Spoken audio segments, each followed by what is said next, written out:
Hello friends, twin tower Noida गिराया जा चुका है, जिसे लेकर बहुत से सवाल आपके मन में आ रहे होंगे।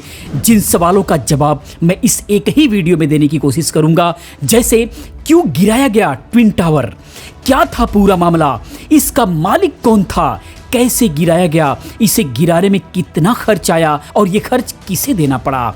इन सभी सवालों के जवाब मैं इस वीडियो के अंदर देने वाला हूं। इसे समझने के लिए इस वीडियो के साथ लास्ट तक बने रहें, बहुत ही रोचक जानकारियां मिलने वाली है। आइए दोस्तों जानते हैं। आज से लगभग एक साल पहले 31 अगस्त 2021 को देश की सबसे बड़ी अदालत ने नोएडा सेक्टर 93A में बने सुपरटेक ट्विन टावर को अवैध घोषित कर दिया था। सुप्रीम कोर्ट ने यह माना था कि ट्विन टावर को बनाने में नियमों की अनदेखी हुई है।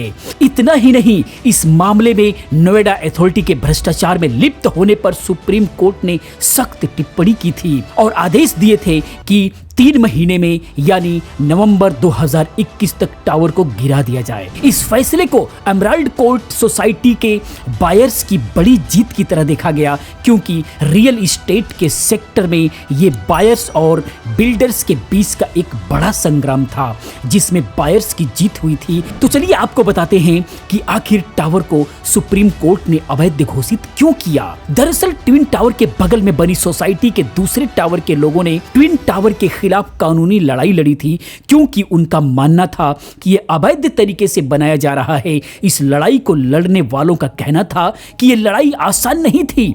पहले यह नोएडा अथॉरिटी से शुरू हुई, उसके बाद हाई कोर्ट पहुंची और फिर मामला सुप्रीम कोर्ट तक पहुंच गया। लेकिन सोसाइटी के RWA ने हार नहीं मानी। वो तब तक इस लड़ाई को लड़ते रहे जब तक टावर को अवैध घोषित करके इसे गिराने का आदेश नहीं दिया गया। हालांकि इसे अवैध घोषित करने के बाद सुप्रीम कोर्ट ने ट्विन टावर को गिराने के लिए 3 महीने का समय दिया था, लेकिन अब तक एक साल बाद जाकर 28 अगस्त 2022 को अवैध तरीके से बने ट्विन टावर को गिरा दिया गया। क्या था पूरा मामला, आइए हम जानते हैं। ये बात है साल 2004 की और दिन था 23 नवंबर।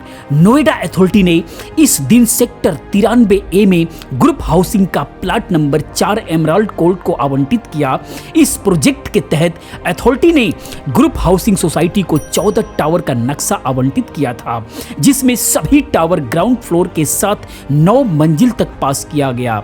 इसके बाद साल 2006 29 नवंबर को नोएडा अथॉरिटी ने ग्रुप हाउसिंग सोसाइटी के प्रोजेक्ट में पहला संशोधन किया और 2 मंजिल और बनाने का नक्शा पास कर दिया, जिसके तहत 14 टावर मिलाकर ग्राउंड फ्लोर के साथ 9 मंजिल की जगह 11 मंजिल बनाने का नक्शा पास हो गया। इसके बाद टावर 15 का भी नक्शा पास किया गया। इसके बाद नोएडा अथॉरिटी ने 16 टावर का नक्शा पास किया, जिसके तहत अब कुल 16 टावर के लिए 11 मंजिल की इजाजत दी गई और इसकी ऊंचाई 37 मीटर कर दी गई। इसके बाद साल 2009 26 नवंबर को नोएडा अथॉरिटी ने टावर नंबर 17 का नक्शा पास किया, जिसमें टावर नंबर 16 और 17 पर 24 मंजिल निर्माण का नक्शा बनाया गया और इसकी ऊंचाई 73 मीटर तय कर दी गई। नोएडा अथॉरिटी यही नहीं रुकी, टावर के नक्शे में तीसरा संशोधन किया गया। यह संशोधन 2 मार्च 2012 में किया गया, जिसमें टावर नंबर 16 और 17 के लिए FAR और बढ़ा दिया गया।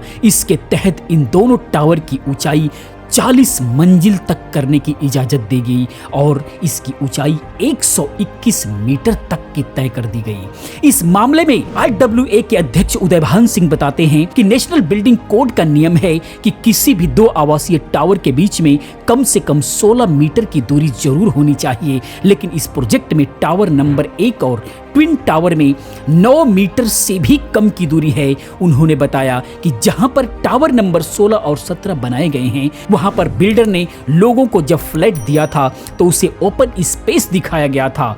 साल 2008 का जिक्र करते हुए उन्होंने बताया कि बिल्डर ने एमराल्ड कोर्ट में टावर नंबर 1 से 15 पर कब्जा करना शुरू कर दिया। इसके बाद 2009 में फ्लैट बायर्स ने RWA बनाई और इसके खिलाफ लड़ाई लड़ने का फैसला किया। इसके बाद संशोधन नक्शे पर तो दिखाया गया, लेकिन जमीनी हकीकत में ऐसा नहीं हुआ और RWA और फ्लैट बायर के विरोध के बाद भी टावर नंबर 16 और 17 का अवैध तरीके से निर्माण होता रहा, जिसको आज तक ट्विन टावर के नाम से जाना जाता रहा। सुप्रीम कोर्ट ने 31 अगस्त 2021 को ट्विन टावर को गिराने का आदेश दिया था।